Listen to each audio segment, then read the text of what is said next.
Hello everyone, welcome to BS academy.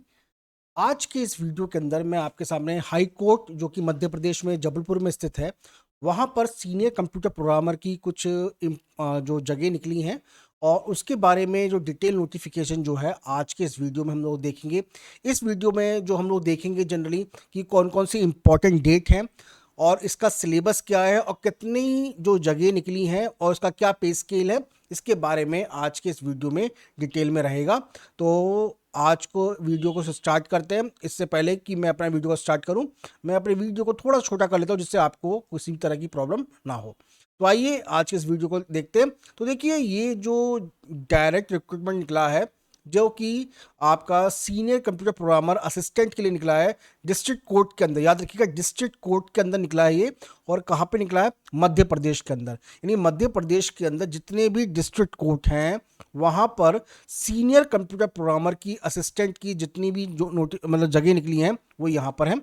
अब इसमें हम लोग जो हैं आपको बता देते हैं कि जो ये नोटिफिकेशन है, ये वीडियो मैं रिकॉर्ड कर रहा हूँ 22 जुलाई को, और ये जो एडवर्टाइजमेंट है ये 17 जुलाई को निकला है, यानी पिछले 5 दिन पहले निकला है। इसका जो एप्लीकेशन फॉर्म है वो हाई कोर्ट की वेबसाइट्स पर स्टार्ट होगा जो कि 20 जुलाई से होगा। और ये जो एप्लीकेशन फॉर्म है वो 10 अगस्त तक रहेगा।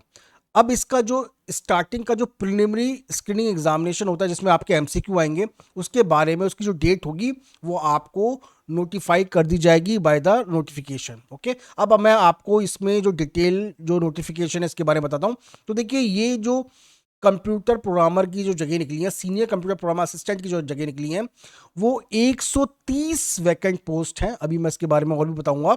और इसमें जो पे स्केल रहेगा वो एज पर द 6th पे कमीशन रहेगा। यानी अभी भी यहाँ पर 7th पे कमीशन के अंदर आपको मतलब 6th पे कमीशन में इतना रहेगा और 7th पे कमीशन यानी 7th पे कमीशन भी लिखा है। तो देखिए, अगर हम लोग 6th पे कमीशन की बात करें तो 9,300 रुपये से लेकर 34,800 तक रहेगा, जिसमें जो 3600 का जीपी रहेगा। अब देखिए, यहाँ पर जो 7th पे कमीशन में 36,200 से लेकर 1,14,800 तक, यानी अच्छी सैलरी है इसकी। और इसमें जो है ये पूरा का पूरा कंप्लीट जो है इसमें ये रहेगा। अब देखिए, इसमें जो एलिजिबिलिटी है सीनियर कंप्यूटर प्रोग्रामर असिस्टेंट की जो एलिजिबिलिटी है उसमें बीई, बीटेक, बीएससी जो कि कंप्यूटर साइंस में, आईटी में, इलेक्ट्रॉनिक्स में या टेलीकम्युनिकेशन में होगा। ठीक।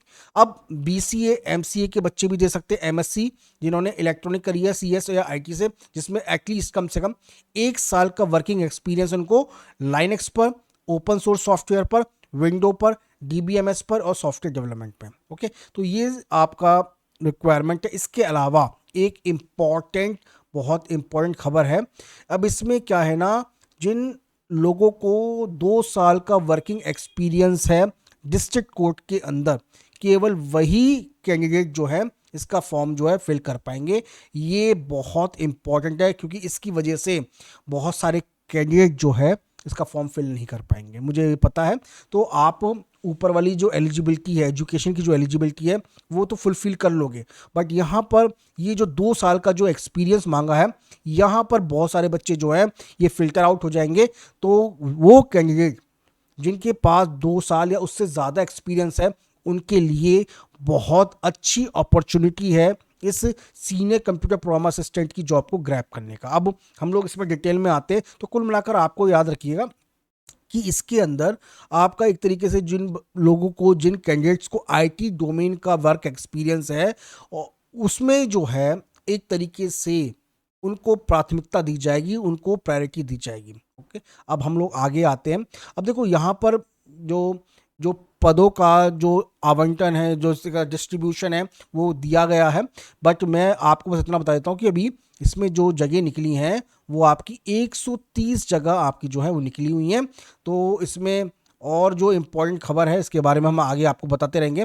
अब इसमें मध्य प्रदेश के जितने भी रूल्स रेगुलेशन, यानी देखो यहाँ पे डिस्ट्रिक्ट कोर्ट है, मतलब डिस्ट्रिक्ट कोर्ट में निकला है किसकी, मध्य प्रदेश के, और ये हाई कोर्ट से संबंधित है। तो जो भी रूल्स रेगुलेशंस होंगे वो आपके मध्य प्रदेश के ही लगेंगे, यानी सेंट्रल गवर्नमेंट की ये जॉब नहीं है, ये स्टेट लेवल की है। अब देखो, यहाँ पे कुछ पद जो हैं जो पीएच कैंडिडेट्स के लिए जो है वो इस तरह से बांटे गए हैं, उसके बारे में हम लोग बाद में देख लेंगे।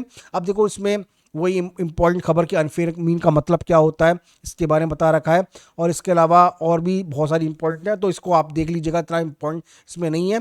बट याद रखिएगा कि आंसर शीट और किसी भी कैंडिडेट का जो आपस में जो ये चेंजेस है ये इस तरह का नहीं होना चाहिए, अदरवाइज ये अनफेयर मीन में आएगा। तो ये सभी बातें आप लोग जानते हैं, और अगर किसी तरह की इस तरह की एक्टिविटी में लोग इन्वॉल्व दिखे तो उनको 3 साल का इम्प्रिजनमेंट भी देखने को मिलेगा। ओके, तो ये तो कुछ इंपॉर्टेंट खबर मैं मान के चलता हूँ कि भाई सारे जो स्टूडेंट्स होते हैं, स्टूडेंट तो सही रहते हैं, बट केवल जो है वो थोड़ा बहुत ऊपर नीचे होता रहता है। अब देखो एप्लीकेशन फॉर्म क्या है। एप्लीकेशन फॉर्म जो है आपकी जो हाई कोर्ट की, जो एमपी हाई कोर्ट की जो वेबसाइट है वहाँ पे फिल होगा। उसके बारे में अभी इसके बारे में केवल इतना पता हुआ है कि अब देखो इसमें कोई फीस नहीं है, मतलब इसमें अगर देखा जाए मैं आपको बताता हूँ कि कोई भी फीस नहीं है, एग्जामिनेशन फीस इसके नहीं है, तो हर कैंडिडेट के लिए ये फ्री ऑफ कॉस्ट है। फ्री ऑफ कॉस्ट ये जो जगह निकली है एक तरीके से, तो आप जो है वहाँ पे भर सकते हैं। अब देखो इसमें एप्लीकेशन फॉर्म को कैसे भरना है, तो जितनी भी एप्लीकेशन फॉर्म है आपको उसको भरा जाएगा। अब इसमें जो मांगा गया है ना, देखो एप्लीकेशन फॉर्म जो है ये डायरेक्ट रिक्रूटमेंट का है, आईटी डोमेन में, यानी जो भी रेगुलर एम्प्लॉय या किसी तरह के एम्प्लॉय हैं उनके लिए हैं, उनके रूल्स रेगुलेशन लगेंगे। अब कैंडिडेट को ना इन सभी फॉर्म को एक तो साइन करना पड़ेगा, और साथ में जो सेल्फ अटेस्टेड कॉपी लगेंगी इसके अंदर, ठीक है। जितने भी डॉक्यूमेंट आपसे मांगे हैं, जो भी कलर फोटोग्राफ आपसे मांगा है, उसमें एक तरीके से आपकी जो है वो एप्लीकेशन फॉर्म निकलेगा, लगेगा। अब देखो इसमें और आगे क्या है, एज लिमिट क्या है, तो देखो एज लिमिट जो है आपकी जो दी गई है उसमें ये बोला गया है कि इसमें एज लिमिट जो जनरल कैटेगरी के लिए है वो 45 साल है, ठीक। बाकी जो OBC, SC, ST, pH candidates हैं उनके लिए थोड़ा रिलैक्सेशन है 5 साल का, तो उनको 50 साल तक की एज तक का रिलैक्सेशन है। तो इसमें कुल मिलाकर अब जो एज जो मैच की जाएगी वो 1 जनवरी से की जाएगी। अब आप जब किसी भी डिस्ट्रिक्ट कोर्ट में एम्प्लॉय हैं, जो भी कैंडिडेट इसको भरना चाहते हैं, तो उनको ना एक नो ऑब्जेक्शन सर्टिफिकेट जो है इशू कराना पड़ेगा अपने डिपार्टमेंट से। वैसे इनको कोई प्रॉब्लम नहीं आएगी। एडमिट कार्ड जो है आपके एग्जाम से 7 दिन पहले इशू होगा, बस इतना अभी आप ध्यान रखिए। अब इसमें सिलेक्शन प्रोसेस, ये बहुत इंपॉर्टेंट है। तो सिलेक्शन प्रोसेस जो 4 फेज में होगा, पहले तो आपका एमसीक्यू यानी प्रीलिमिनरी एग्जाम होगा, फिर प्रैक्टिकल होगा, फिर इंटरव्यू होगा, फिर पास परफॉर्मेंस भी देखा जाएगा, यानी पास परफॉर्मेंस के भी अपने नंबर। अब देखो नंबर कैसे हैं जरा देखते हैं। अब आपका जो प्री एग्जाम होगा, प्रीलिमिनरी एग्जाम होगा, उसमें 100 क्वेश्चन आएंगे, और ये 100 क्वेश्चन 2 घंटे में होंगे, यानी 120 मिनट में होंगे, यानी एक क्वेश्चन को करने में आपके पास मोटा मोटा 1 मिनट 20 सेकंड है। अब आपके पास जो सिलेबस है वो मैं आपको पढ़ देता हूँ। Fundamental of information technology operating system, computer system organisation architecture, computer assembling and trouble shooting, ये आपका आएगा। और देखो लैंग्वेज जो है इंग्लिश लैंग्वेज में, नहीं हिंदी में पेपर नहीं होगा इसका, याद रखिएगा। बहुत सारे बच्चे बोलते हैं कि सर आप क्वेश्चन इंग्लिश में देते हो, इंग्लिश में इसलिए देते हैं, बहुत सारी ऐसी जगह होती हैं जिसमें क्वेश्चन केवल आपका इंग्लिश में ही आता है। अब देखो कंप्यूटर नेटवर्क की जगह है, कंप्यूटर नेटवर्क पूछा गया है, प्रोग्रामिंग मेथोलॉजी पूछा गया, डेटा स्ट्रक्चर है, उप्स है, डेटाबेस मैनेजमेंट है, डेटा कम्युनिकेशन है, इंटरनेट ऑफ थिंग्स है, साइबर सिक्योरिटी है, वेब डिज़ाइन है, वेब सर्विस है, सॉफ्टवेयर इंजीनियरिंग है, और सिस्टम एडमिनिस्ट्रेशन है। अब इसका टाइमिंग, डेट, शिफ्ट और सेंटर जो है वो आपको आपके एग्जाम से 7 दिन पहले बता दिया जाएगा। अब किसी भी तरह के, अब ये तो था आपका प्री एग्जाम। अब इसमें जो जो बच्चे चुने जाएंगे, यानी एक पोस्ट के लिए 3 बच्चों का सिलेक्शन होगा प्री के एग्जाम के अंदर, ठीक। अब इसके बाद जो है ना आपका प्रैक्टिकल एग्जाम होगा। प्रैक्टिकल एग्जाम कहाँ होगा? प्रैक्टिकल एग्जाम जो है आपका जबलपुर हाई कोर्ट जबलपुर में होगा, और उसके टाइमिंग के बारे में आपको बाद में बता दिया जाएगा, वेबसाइट्स पर बता दिया जाएगा। अब देखो प्रैक्टिकल का जो सिलेबस है वो आपका जो है वो वही है जो आपके प्रिलिमिनरी एग्जामिनेशन, यानी आपका जो प्रैक्टिकल एग्जाम होगा वो इसी के आधार पर होगा। और याद रखिएगा आपका जो नंबर होगा प्रैक्टिकल में वो 25 नंबर का होगा। अब इसके बाद है आपका इंटरव्यू होगा। इंटरव्यू का जो मार्क्स है वो 15 नंबर के हैं। अब इंटरव्यू जो है वो भी हाई कोर्ट में होगा मध्य प्रदेश के अंदर, जबलपुर के अंदर। उसके बारे में भी टाइम डेट जो है वो वेबसाइट पर बताया जाएगा। अब इसके बाद 10 नंबर का आपके पास परफॉर्मेंस भी देखा जाएगा, यानी आपका जो पिछला रिकॉर्ड है वो भी चेक किया जाएगा, और उसके 10 नंबर हैं, याद रखिएगा। तो कुल मिलाकर मोटा मोटा जो इंपॉर्टेंट खबर है वो आपकी यही है। और इसमें आपके जो 10 नंबर होंगे वो इस तरीके से होंगे, यानी आपको एक रेटिंग दी जाएगी 5, 4, 3, 2, 1 के आधार पर। ओके, तो ये कुल मिलाकर इस तरीके से है। और फाइनल रिजल्ट जब आएगा तो फाइनल रिजल्ट के अंदर आपके जो है सभी के मार्क्स जुड़ेंगे, प्रैक्टिकल एग्जाम भी होगा, इंटरव्यू का भी, और पास्ट परफॉर्मेंस का भी मार्क्स जो है वो जुड़ाएगा। तो कुल मिलाकर जो है ये सारी जो चीज़ें हैं ये आपके यहाँ पर ऐड होंगी फाइनल रिजल्ट के अंदर। और फाइनल रिजल्ट जो है उनकी वेबसाइट www.mpHC.gov.in पर आएगा, और जो कैंडिडेट के मार्क्स हैं वो आपको बताए जाएंगे। अब देखो इसके अंदर कोई ट्रैवलिंग अलाउंसेस नहीं है, यानी जो भी आप पेपर देने जाएंगे उसके लिए कोई भी जो जो भत्ता होता है वो नहीं मिलेगा आपको।